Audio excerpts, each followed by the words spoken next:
तो question number 1,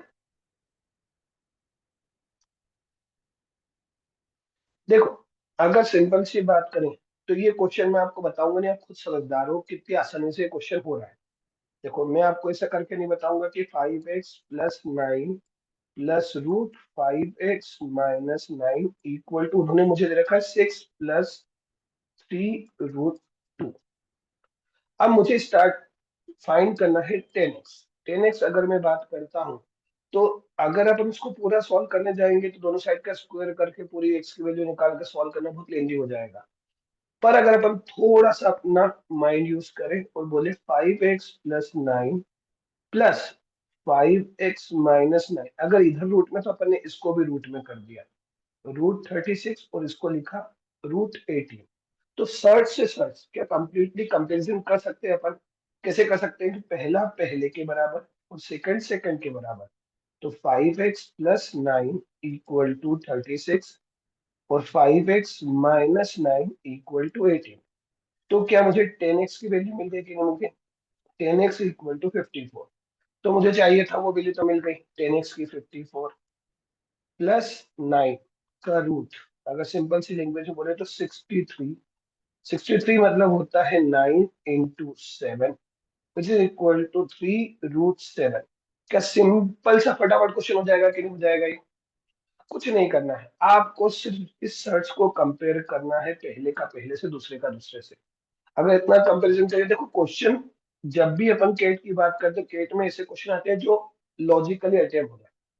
10x की value निकाली तो देखो अपन को 10x डायरेक्ट मिल गया कि नहीं मिल गया? तो आपको ऐसा दिमाग चलाना पड़ेगा एग्जाम में। ठीक है, पहला क्वेश्चन कंप्लीट, इसको डुएबल बोल सकते हैं, पहला क्वेश्चन तो डुएबल था। Second question, question number 2, let n be the least positive integer such that 168 is a factor of 1134 की पावर n। 1134 1034 की पावर n को कौन डिवाइड कर रहा है? 168। तो 168 उसका फैक्टर है, तो 168 उसका फैक्टर, इसका मतलब क्या हुआ बेटा कि 168 1134 की पावर n को कंप्लीटली डिवाइड कर रहा है।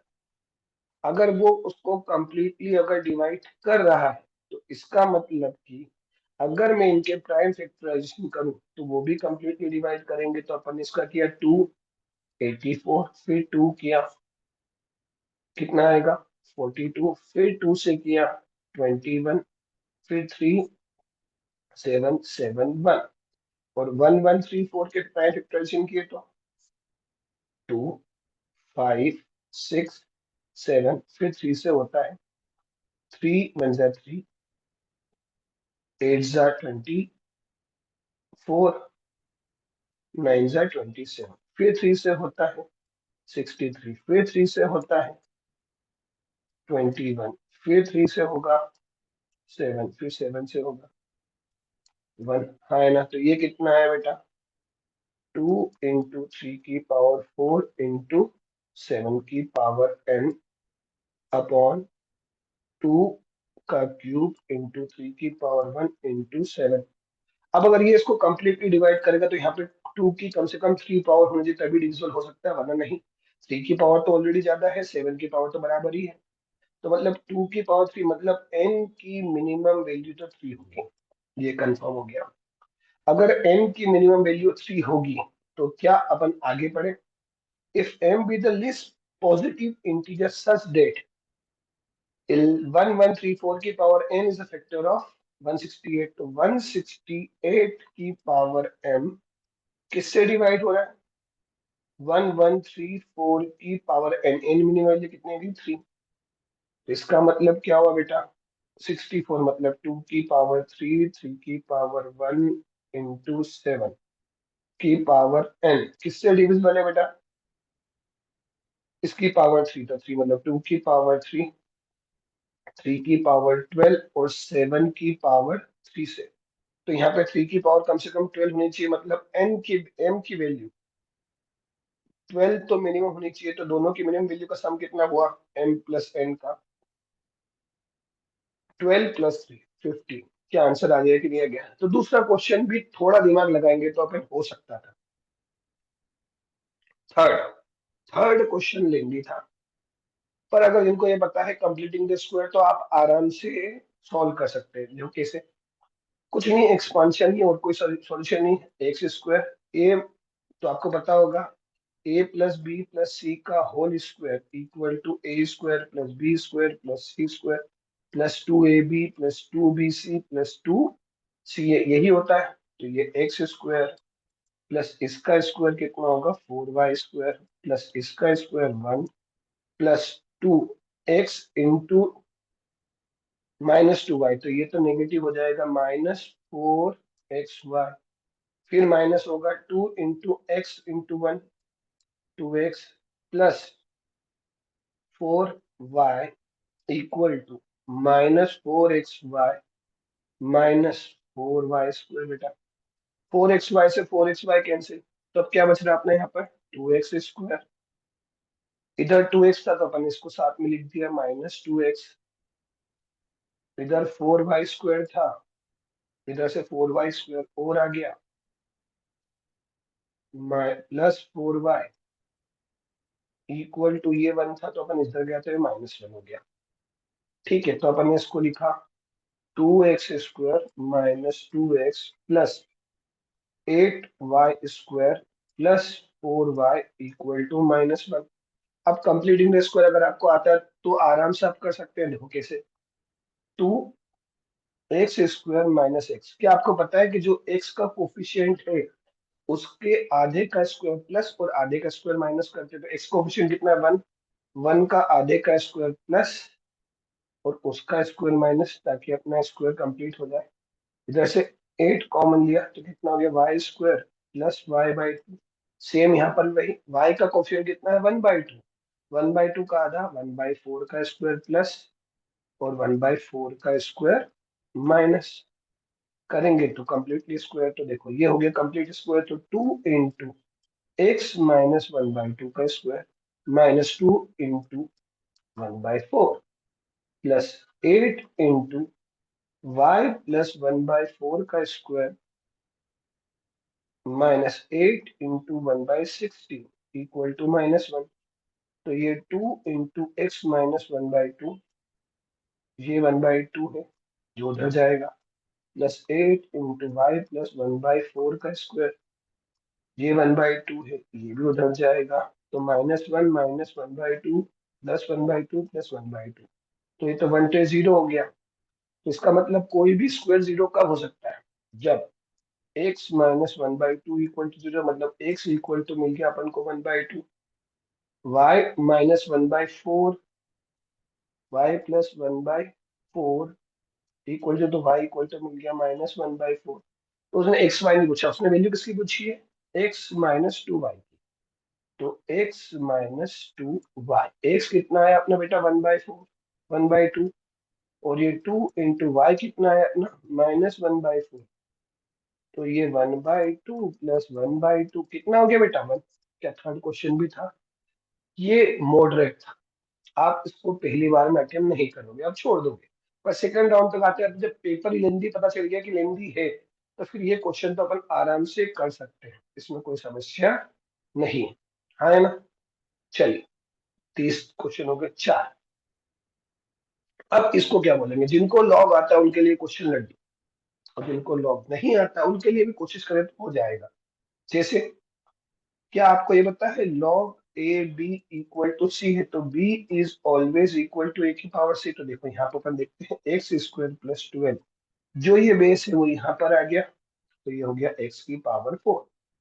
ठीक है, सेम यहाँ पर हुआ log Y X equal to 1/3, तो x इक्वल टू वाई की पावर 1/3, तो y equal to X cube, तो y x का क्यूब है। अगर मुझे x की वैल्यू मिल जाए तो काम हो जाता है। एक रूल तो बोलता है कि कंपैरिजन कर लेते हैं, ये एक्स स्क्वायर है, एक्स की पावर 4 है, 1 रख रहा हूं तो बराबर नहीं आ रहा, 2 रखने पर आ रहा है क्या, हाँ 2 रखने पर ही आ रहा है। 4 plus 12 equal to 16, 16 equal to 16 मतलब x इक्वल टू 2 आ गया। x अगर 2 है तो y की वैल्यू 2 का क्यूब कितना आया 8, तो ये कितना हो गया 2 प्लस 8 इक्वल टू 10। क्या आंसर आ गया कि नहीं आ गया। पर जैसा कि आप समझते हैं कि यार इतनी जल्दी तो इतना दिमाग नहीं लगता एग्जाम में, क्योंकि प्रेशर ही बहुत होता है। पर ये तो पता है कि एक्स स्क्वायर को क्वाड्रेटिक इक्वेशन में कन्वर्ट कर सकते हैं, एक्स स्क्वायर को अपन ने ले लिया वाई, तो ये हुआ y plus 12 equal to Y square minus 12 equal to 0। तो Y square minus 4y plus 3y minus 12 equal to 0। तो y minus 4 plus 3y minus 4। तो y इक्वल टू आया 4 और y इक्वल टू कितना आया -3। ये तो पॉसिबल नहीं, y इक्वल टू 4। तो y अगर 4 है तो x कितना आएगा 2 आएगा। क्या तब भी आंसर आ जाएगा कि नहीं आ जाएगा? तो दो तरीके, जैसे आपकी श्रद्धा भक्ति वैसे काम कर लीजिए, कोई दिक्कत नहीं, बहुत सिंपल है क्वेश्चन। चारों पे। Question number 5, the number of integral solution of the equation 2 mod x। देखो इस क्वेश्चन को अगर ध्यान देखें तो ज्यादा दिमाग लगाना जरूरी है, जैसे मॉड की कहानी है। अब जिन बच्चों को मॉड पता है तो ये पता होगा कि मॉड की 3 वैल्यू होती है। अगर x नेगेटिव है तो -x, इक्वल टू 0 है तो 0, 0 से छोटा है तो नेगेटिव, बराबर है तो 0, और 0 से बड़ा है तो पॉजिटिव। सो ये 3 वैल्यू अगर पुट करेंगे तो अपन को सॉल्यूशन मिल जाएंगे कि नहीं मिल जाएंगे। अपन ने -x पुट किया तो 2 minus X into X square plus 1 equal to 5x²। ये x से एक x तो कैंसिल, तो यहाँ बचा अपना -2x² -2 equal to 5x। 2x² plus 5x plus 2। क्या आप क्वाड्रेटिक इक्वेशन सॉल्व कर सकते हैं splitting the middle term? 2x² plus 4x plus x plus 2 equal to 0। 2x x plus 2 plus 1 x plus 2 equal to 0। तो x plus 2 2x plus 1 equal to 0। तो x इक्वल to -2 और x इक्वल to -1/2। Integral बोला है तो एक answer आया यहाँ पर, तो यहाँ पर अपन लिख देते हैं एक आंसर है अभी तो फिलहाल। ठीक है, 0 पुट करने पर आंसर 0 आया है, ये भी इंटीग्रल है तो यहाँ पर भी आंसर एक आ रहा है। x पुट किया तो ये आंसर आएगा 2x equal to x² plus 1 equal to 5x²। इससे ये कैंसिल किया तो कितना आएगा 2x² plus 2 equal to 5x। तो 2x² minus 5x plus 2 equal to 0। फिर splitting the middle term, -4x minus x plus 2। दिख रहा है कि 2x कॉमन, तो एक बार x -2 माइनस, इतना में दिख जाना चाहिए कि इंटीग्रल सॉल्यूशन तो एक हो सकता है 2, बाकी तो फ्रैक्शन जाएगा। तो एक यहाँ आंसर, कितने आंसर हो गए 1 2 3। तो टोटल इंटीग्रल सॉल्यूशन कितने होंगे 3। ये भी एग्जाम में डुअल था पर सेकंड राउंड पर कर सकते थे। थर्ड क्वेश्चन, ये क्वेश्चन थोड़ा सा लेंदी है, फिर भी अपन कोशिश करते हैं इसको कैसे करना था। आप में से ये पता होगा ना कि अगर एक क्यूबिक इक्वेशन है उसके 3 आंसर होते हैं, alpha beta and gamma is, तो इनमें रिलेशन होता है, एक होता है alpha plus beta plus gamma equal to -b/a। Alpha beta beta gamma gamma alpha equal to c/a। Alpha into beta into gamma equal to कितना होता है d/a, -d/a। हाँ है ना? अगर ये पता है तो क्वेश्चन अपन सिंपली कर सकते हैं। देखो एक बार फिर से अपन करते हैं।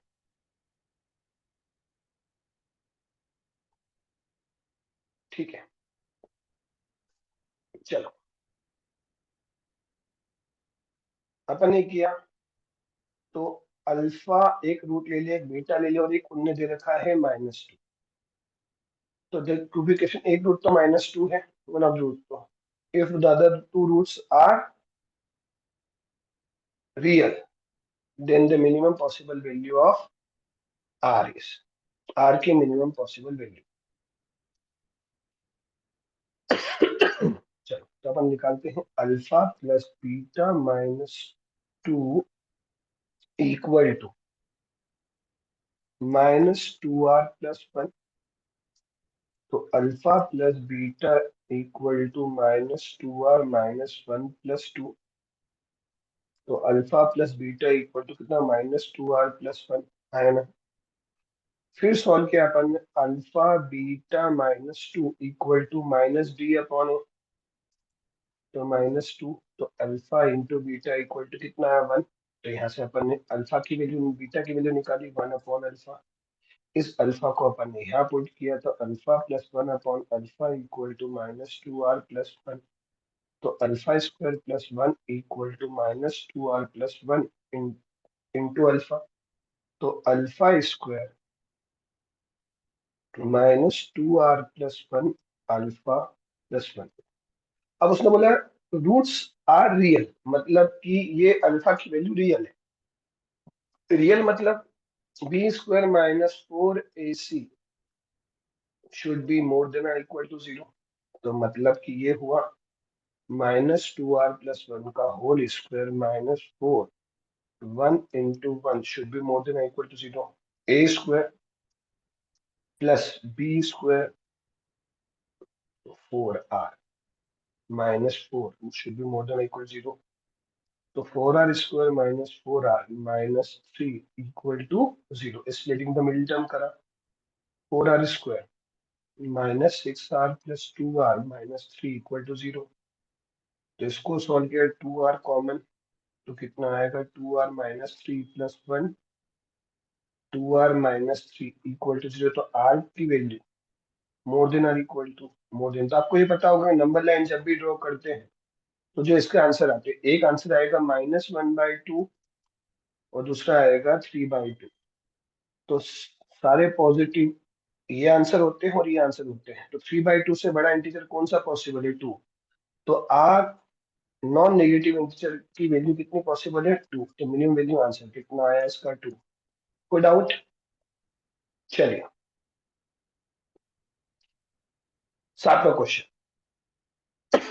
छठा लेंदी था, इतना दिमाग नहीं चलता। Let alpha and beta be the two distinct roots of the quadratic equation। मतलब सिर्फ क्वाड्रेटिक दिया, देखो इन्होंने नहीं भी। तो 2x² - 6x + k इक्वल टू 0। तो इसका अगर रूट है अल्फा बीटा, तो alpha plus beta equal to कितना होता है? -b/a 3। और अल्फा इंटू बीटा कितना होता है? c/a, तो k/2। तो अल्फा प्लस बीटा की वैल्यू मिल गई, अल्फा बीटा की वैल्यू मिल गई। अब इनके रूट्स क्या है? इसके रूट्स ये हैं, सेम वही कहानी होगी, alpha plus beta plus alpha beta equal to -b/a, तो -b। तो अल्फा प्लस बीटा कितना है? 3 plus k/2 equal to -b। और फिर इनका product alpha plus beta into alpha beta equal to p। तो ये कितना हुआ? 3 into k/2 equal to p। p की वैल्यू यहाँ पुट करी, तो 2 × 6 + k इक्वल टू -3k/2। सॉल्व किया, 12 + 2k इक्वल टू -6k। तो 8k इक्वल टू -12। तो k इक्वल टू -12/8 विच इज इक्वल टू -3/2। तो k तो आ गया अपना -3/2। p निकालना है, तो 3/2 इंटू -3/2, तो p भी आ गया कि नहीं आ गया? -9/4। अब वैल्यू किसकी पूछी है? 8k -3/2 माइनस p मतलब -9/4। तो 8 -3/2 प्लस 9/4। तो 8 4 एलसीएम कितना आएगा? -6 + 9, ये तो 3 हुआ, 2 हुआ, 2 इंटू ये कितना होगा?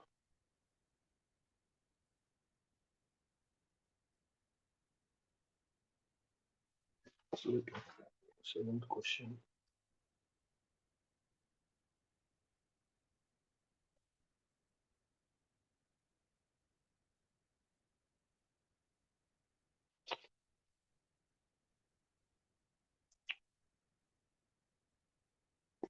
6 का आ रहा है तो आंसर कुछ गड़बड़ कर दी बेटा मैंने।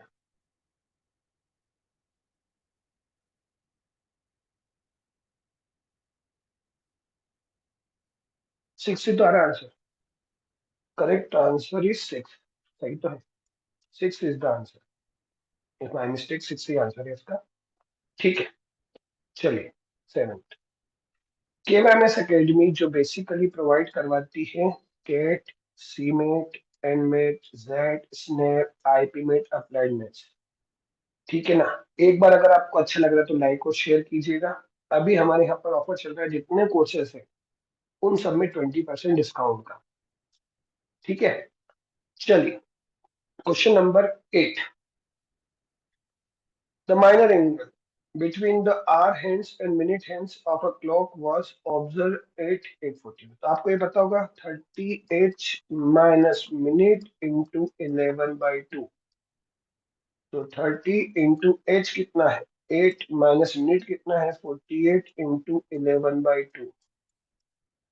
तो 240 माइनस 264। तो 24 डिग्री इनका भी एंगल है 848 पे। आपको उसको कितने से बढ़ाना है 50%, मतलब 12 डिग्री और बढ़ाना है। आपको पता होगा रिलेटिव स्पीड 11/2 होती है क्लॉक की, तो 11/2 मतलब 24/11 इज द आंसर। ये क्वेश्चन तो वो था जिसको आप ओरली कर सकते थे। इस क्वेश्चन को आप ओरली कर सकते थे।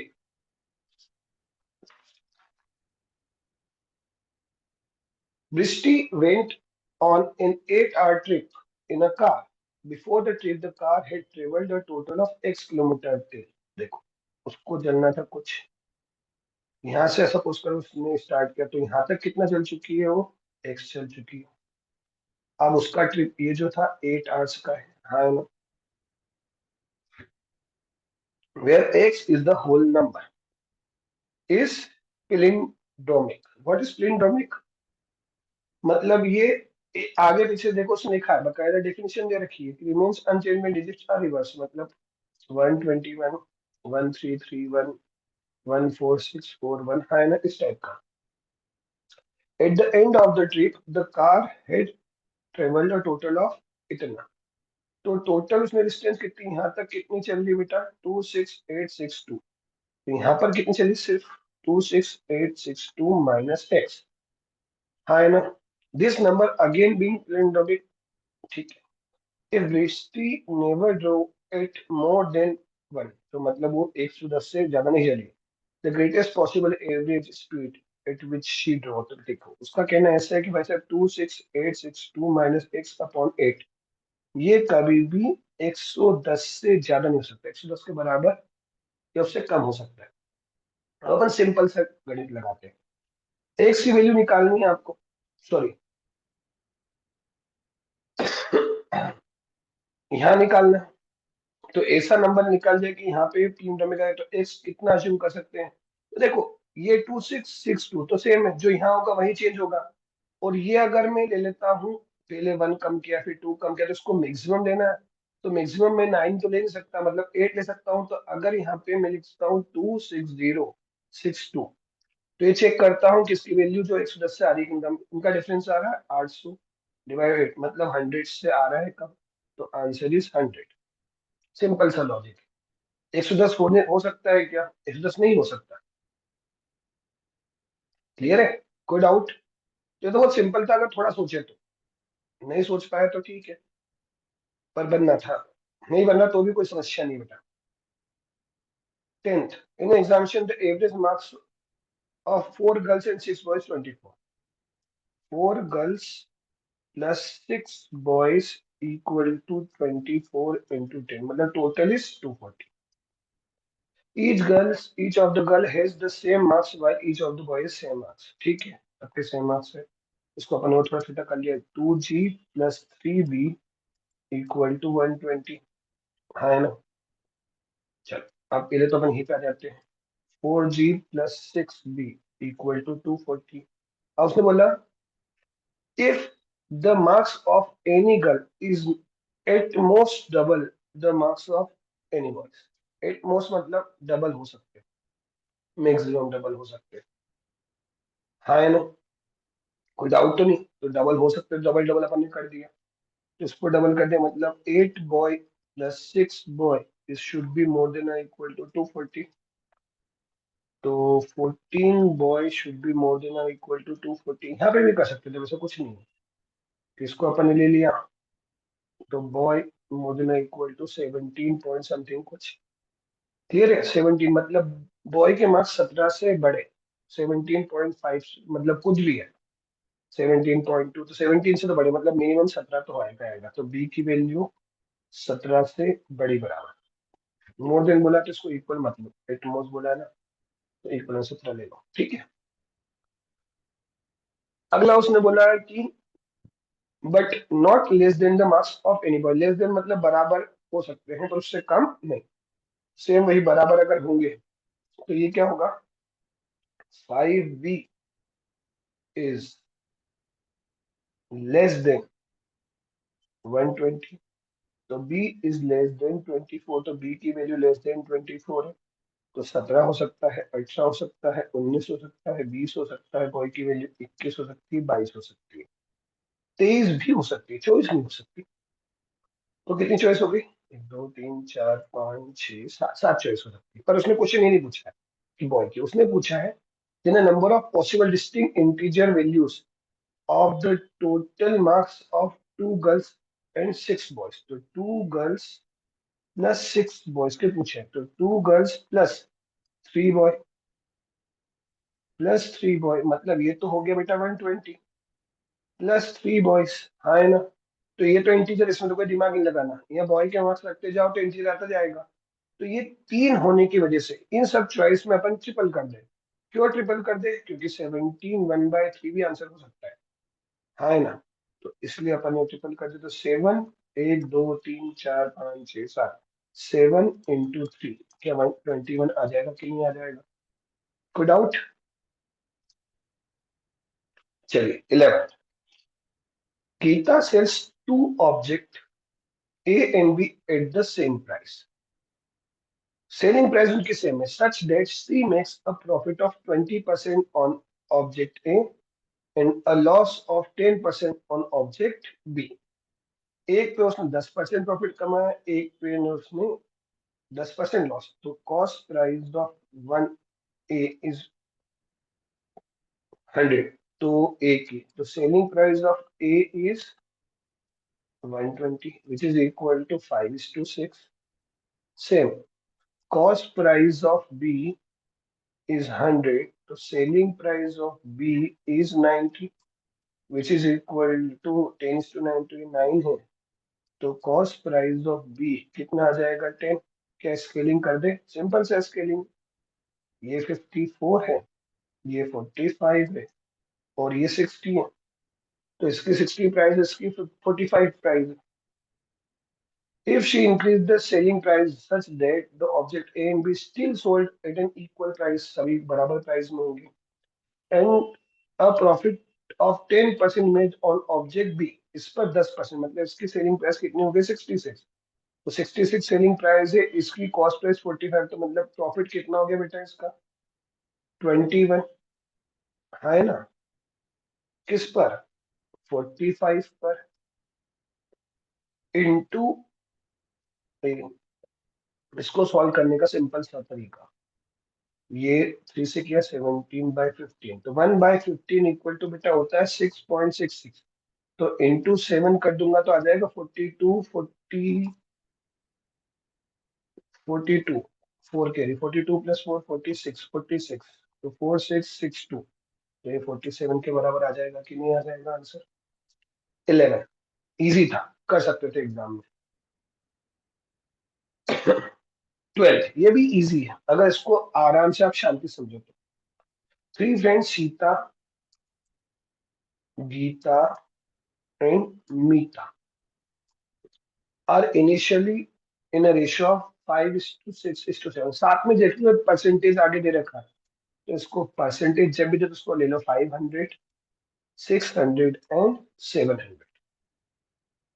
In first year, they get salary hike of 20%, 20%, 25% and 20%, तो 20% इसको मिला तो इसकी हो गई 600 बेटा, 25% इसको मिला तो इसकी हो गई 750, 20% इसको मिला तो इसका 20% होता है 140, तो इसके लिए 840 respectively.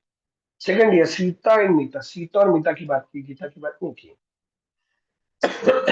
Get salary hike of 40%, इसको 40% मतलब इसको 240 रुपए 240 रुपीज का फायदा, मतलब ये हो गया 840। और मीता को 25%, इसको 25 मतलब 210 का फायदा, तो मतलब इसको हो गया 1050, हाँ है ना, respectively. And the salary of Gita become equal to mean, तो मीन मतलब देखो इन दोनों का मीन और गीता का मीन बराबर, मतलब अल्टीमेटली इन दोनों का मीन निकालने को बोला। 840 तो कितना आएगा, 0918 का आधा किया तो अपने कितना आएगा, 945। तो बताओ इसकी सैलरी में कितना परसेंटेज हाइक, और क्वेश्चन पूछा तो इससे कितना हुआ, 195 रुपीज का हाइक हुआ। 750 पर इंटू 100, 25 30 टाइम्स, 25 4 टाइम्स, 15 टू जा, 15 थ्री जा 2, 13 इंटू 2, 26%। क्या आंसर आ गया कि नहीं आ गया? कोई डाउट, कोई दिक्कत, कोई कंफ्यूजन? क्लियर है यहाँ तक? कोई समस्या नहीं? चलो आगे बढ़ते हैं। Question number 13। क्या आपको रिपीटेड डाइल्यूशन पता है ना? बहुत सिंपल सा बताता हूँ मैं, देखो सिंपल से एग्जांपल से। कि एक जार है, इसमें 40 लीटर कुछ भी है, मिल्क है, वाटर है, कुछ भी है। इसको अपन ने क्या करा, हर बार 4 लीटर निकाला, 4 लीटर मिला, 4 लीटर सेम प्रोसेस होती है तो 40, तो पहली प्रोसेस ली 40 और 36, मतलब 10:9। अगर ये प्रोसेस 2 बार होती है तो उसका स्क्वायर करते हैं, 3 बार होती है तो उसका क्यूब करते हैं। ये अपन ने सीखा है, बहुत अच्छे से सीखा है कि नहीं सीखा है? ठीक है, तो अगर अपन ने अच्छे से सीख लिया इसको तो अपन एक काम करते हैं, थोड़ा समझते हैं। तो उसने बोला कि a mixture P is formed by removing a certain amount of coffee from a jar and replacing the same amount of cocoa powder। ठीक है ना, P में कुछ कॉफी थी X, ठीक है ना, उसमें से अपन ने P वाले ने क्या करा, कुछ अमाउंट निकाला, उतना किससे, कोको पाउडर से रिप्लेस कर दिया। तो कॉफी एंड कोको पाउडर की कहानी है P में, कितना ये नहीं पता। The same amount again removed from the mixture P and replaced same amount of cocoa powder, Q form new, Q बनाया। अब क्यू में कॉफी और कोको पाउडर का रेशियो है 16:9, तो मतलब टोटल कितना आ गया बेटा, तो टोटल आ गया 25। अभी बताया था जब स्क्वायर करते हैं तो 25:16, स्क्वायर 2 बार हुआ है, 2 बार प्रोसेस की तो स्क्वायर किया। तो इनिशियल प्रोसेस के लिए क्या करते हैं, इसका स्क्वायर रूट निकालते हैं, तो 5:4। तो ये टोटल तो अमाउंट अभी भी 25 है, पर इसमें 5:4 है, तो मतलब ये कितने लीटर होगा, 20। तो ये कोको पाउडर कितना होगा, 5। तभी तो 25 होगा कि नहीं होगा, 5:4। चलो एक करके एक बार चेक करके देख लेते हैं। ये 5 है, ये 4 है, ये अगर 25 है तो कॉफी कितनी होगी, 20 होगी कि नहीं होगी? तो कॉफी 20 है तो कोको पाउडर 5 है। तो उसने क्या पूछा है, in the ratio of the cocoa in mix P to mix Q, cocoa 5:9। क्या आ गया कि नहीं आ गया आंसर? इजी था, ये प्रोसेस बहुत अच्छे सिखाई है अपन ने क्लास में। 14। Arvind traveled from town A to town B and Surbhi from town B to town A। ये A है, ये B है, both starting at the same time along the same route। They meet each other। मिलने के बाद Arvind to reach B 6 hour, 6 hour में अरविंद पहुंचा है, 24 आवर में सुरभि पहुंची। तो क्या आपको पता होगा कि इनकी स्पीड का रेशो, रेसिप्रोकल ऑफ रूट इनके टाइम के बराबर होता है, ये तो पता ही था। टीवी कितना है, 24/6, मतलब रूट 4:1, मतलब इनके स्पीड का रेशो 2:1। मतलब अरविंद की स्पीड अगर 2 है तो सुरभि की स्पीड कितनी है, 1। सुरभि, ठीक है। If Arvind travel at speed of 54, तो इसकी स्पीड अगर 54 है तो सुरभि की स्पीड कितनी होगी, 27। चलो अब अपन को क्या निकालना है, बी, ए टू बी। तो अब ये चला है सुरभि 24 × 27 प्लस अरविंद चला है 54 × 6। चलो इसको सॉल्व करें, सिंपल तरीका, 24 +3, 54 × 6 तो कर लो, 324, 24 का स्क्वायर 576 प्लस 72 प्लस 324। क्या सॉल्व कर लोगे कि नहीं कर लोगे, कितना आएगा, 2।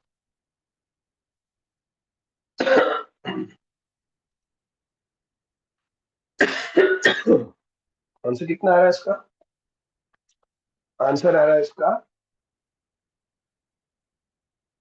972 हाँ है ना, 972। कोई डाउट तो नहीं है? एक मिनट पानी के लिए।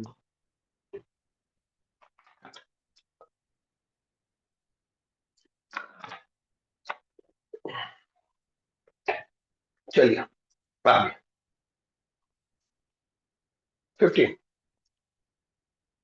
Anil invested 22,000 for 6 years in a certain scheme with 4% interest per annum, compounded half yearly। आपको पता होगा रेट ऑफ इंटरेस्ट अभी टाइम डबल हो जाता है। तो 22,000 1 प्लस 2/100 की पावर 6 ईयर 12 हो जाएगा। And Sunil invested in the same scheme for 5 years and then reinvest the entire amount received at the end of 5 years. For 1 year at 10% simple interest. The amount received by both the same, तो देखो same कर दिया अपन ने। x plus 2/100 की power 10, इसको simple interest में किया तो 1.1। देन द इनिशियल सुनील का इन्वेस्टमेंट कितना था, ये निकालना है x। आपको ये बताओगे सिंपल सा कैलकुलेशन, इसको कैलकुलेट करेंगे तो पावर 2 हो जाएगी। तो 22,000 1.02 का स्क्वायर इक्वल टू x। 1.1 यहाँ आ गया। तो 20, ये पॉइंट हटा, ये ऊपर गया। ठीक है, तो 22 1 2 3 4 0 डिवाइडेड बाई 11, तो 2 से कर ही दिया आपने। इंटू इसका स्क्वायर होता है 1.0404। है नहीं तो पता होगा कैसे निकालते हैं 102 का स्क्वायर। सौ से कितना था, दो ज्यादा, तो दो प्लस कर दो 104, और दो का स्क्वायर 104 है ना। इसमें पॉइंट से ये तो 1 2 3 4 गए, तो 20808 का सिंपल था ये तो। क्लियर है यहाँ तक? कोई दिक्कत? 15 तक आगे। 16।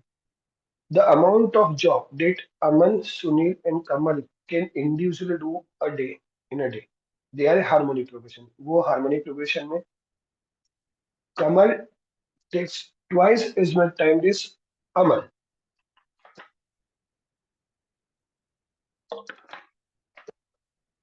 अगर कमल को ट्वाइस टाइम लग रहा है अमल से, तो अमल का रेट ज्यादा होगा, डबल होगा कमल से। और ये एचपी में है, तो सुनील का रेट क्या होगा? तो सुनील का रेट होगा 2ab/a+b। तो 2 × 1 × 2/3, 4/3। हाँ है ना, आपका रेट आ गया। अब इस अमन 4 दिन में काम करता है, सुनील 9 डेज काम करता है, और कमल 16 दिन काम करता है, तो rate into time equal to कितना होता है बेटा वर्क डन? तो टोटल काम 8 16, 4/3 × 9 12। टोटल काम कितना हो गया बेटा? 36 काम हो गया। हाँ है ना। Then the number of days Sunil will take to finish the job alone. सुनकर इस कितना है बेटा? 4/3। तो 36/4/3 कितना होगा बेटा? 27 डेज में काम खत्म हो जाएगा कि नहीं हो जाएगा? तो आंसर इज 27। सिंपल था। टाइम एंड वर्क अपन ने बहुत अच्छे से पढ़ा था बेटा, इसलिए पूरा अच्छे से समझ में आ गया होगा आपको। ये क्वेश्चन तो एग्जाम में करने लायक ही नहीं। Question number 17।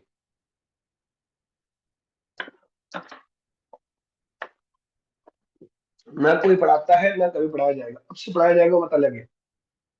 फिर भी थोड़ा बहुत 11th 12th का क्वेश्चन याद है तो वो समझते हो कि जनरल इक्वेशन सर्कल की होती है। A x square plus y square plus 2g(x) 2f(y) plus c equal to 0।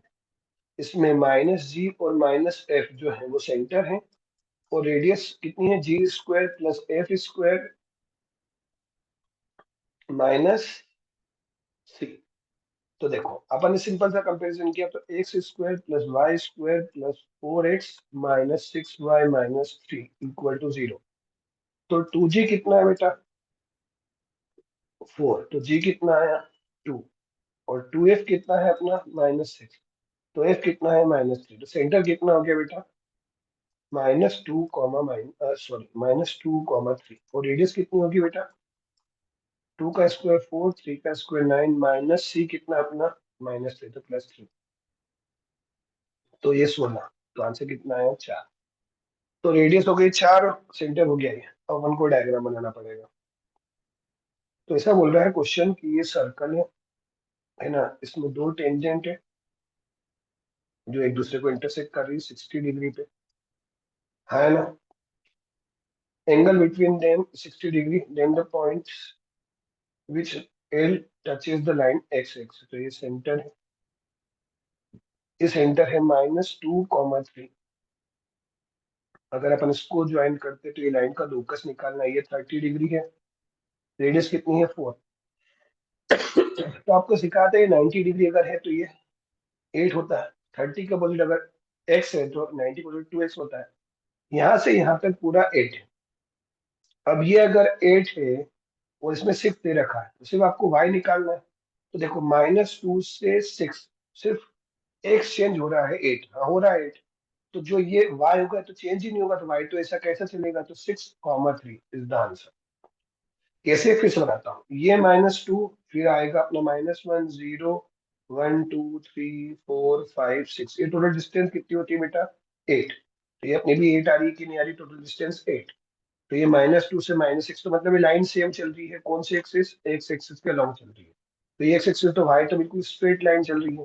तो ये अगर -2 था और ये 6 है तो ये चेंज ही नहीं हो रहा, तो वाई तो उतना का उतना ही रहेगा ना बेटा।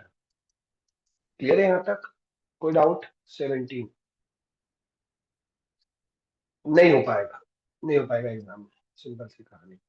18, अ quadrilateral ABCD is inscribed in a circle such that, अपन एक बार सर्कल बना लेते हैं। इसमें क्या बोला उसने, ABCD बोला है।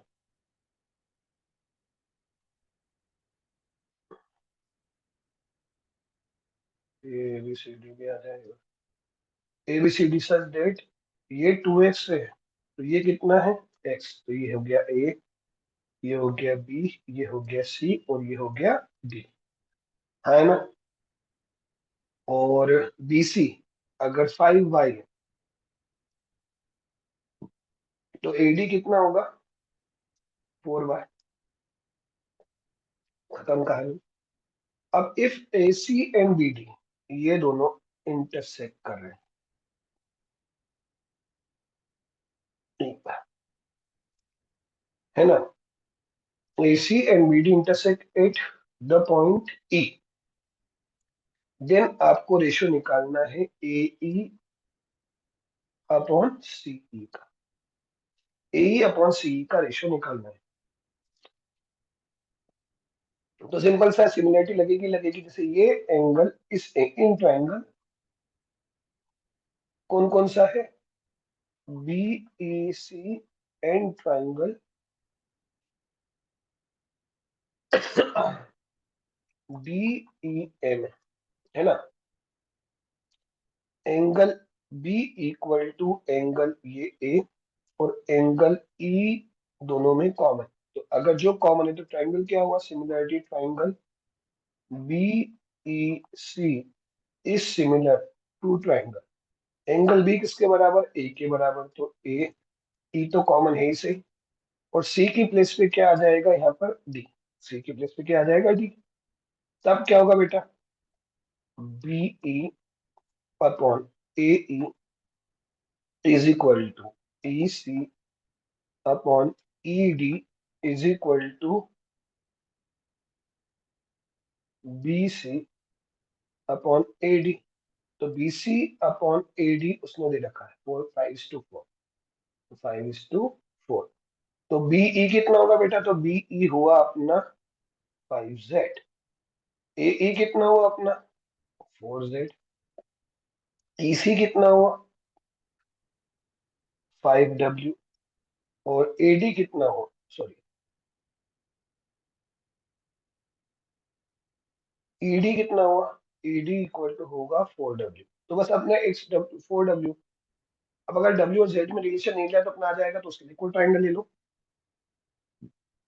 अब कौन सा ट्राइंगल लेंगे, तो देखो गौर से देखो, ये वाले डीई लाइन में ये वाला एंगल क्या इस एंगल के बराबर होगा, angle on same circle on same arc, same ऊपर वाली कहानी होगी। तो इन triangle c e d and triangle a b e में angle B equal to angle c, angle e बराबर है तो triangle c e d is similar to triangle B e a में, फिर c e upon b e is equal to e d upon e a is equal to c D upon A B. C D upon A B कितना है बेटा, 1:2, मतलब ये हो गया 1/2, है ना।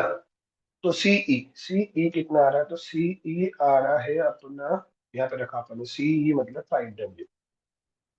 बीई बीई कितना आ रहा है अपना 5Z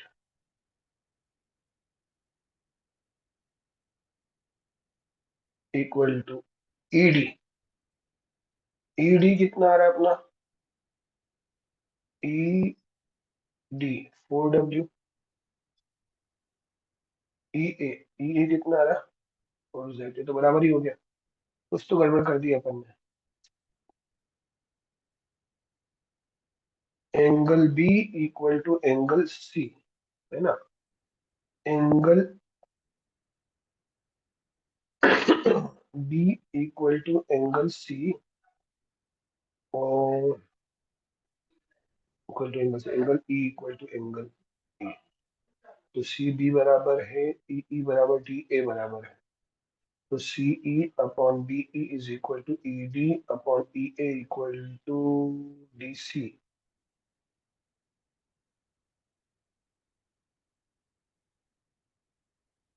हाँ तो एक काम करते हैं ना, यहाँ तो रिलेशन तो निकल ही गया ना, 5W upon 5Z equal to 1/2, तो W Z equal to 2W, खत्म कहानी, रिलेशन तो चाहिए था, रिलेशन मिल गया, Z इक्वल टू 2W, तो Z इक्वल टू 2W है, तो यहाँ पे पुट किया तो ये कितना आया 10W, और यहाँ कितना आया 8W, तो इसका रेशियो चाहिए था अपन को, तो 8:5 आ तो गया। ठीक है, अब रिलेशन तो काम आ गया, हो तो गया क्वेश्चन, ठीक है, सिंपल है, सिंपल तो नहीं है, कॉम्प्लिकेटेड है।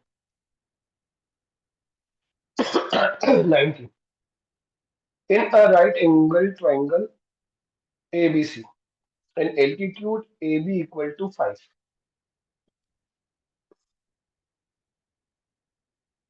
AB इक्वल टू कितना है 5, बेस BC इक्वल टू 12, तो ABC P and Q are the 2 points on BC, ये 2 पॉइंट है, एक और ये 2, ये P है और ये Q है। Triangle ABC ABQ AB and triangle ABP are in arithmetic progression. If triangle area of triangle ABC half base into height equal to ABQ BP, तो हाफ बेस इंटू बीपी का 1.5 times है, तो half से half cancel, 5 से 5 cancel, तो BP equal to 12/1.5, 8, तो BP तो 8 आ गया, पीक्यू है और ये बाकी है ना, क्लियर है। चल अब उसने क्या बोला, ट्राइंगल एबीपी का एरिया कितना होगा बेटा, तो half base into height 20, ABC का एरिया कितना होगा हाफ बेस इंटू हाइट मतलब 30, तो 20 प्लस 30/2 इक्वल टू, इसको अपन अगर वाई ले लेते हैं equal to half triangle ABP, तो ये हुआ 8 प्लस वाई इंटू 5, बात समझ में आई कि नहीं, ये तीनों का एरिया एपी में है, तो इन दोनों के प्लस का आधा बीच वाले के एरिया के बराबर हुआ, तो हाफ से हाफ कैंसिल, तो 50 equal to 5 into 8 plus Y 10, तो y इक्वल टू 2, तो क्या यही पूछा है P Q y equal to 2, तो answer is 2, length of P Q. 20, the number of all natural number up to 1000 with non repeating digit, सारे distinct digit होने चाहिए, तो देखो सिंगल डिजिट हो सकता है तो नो डिजिट,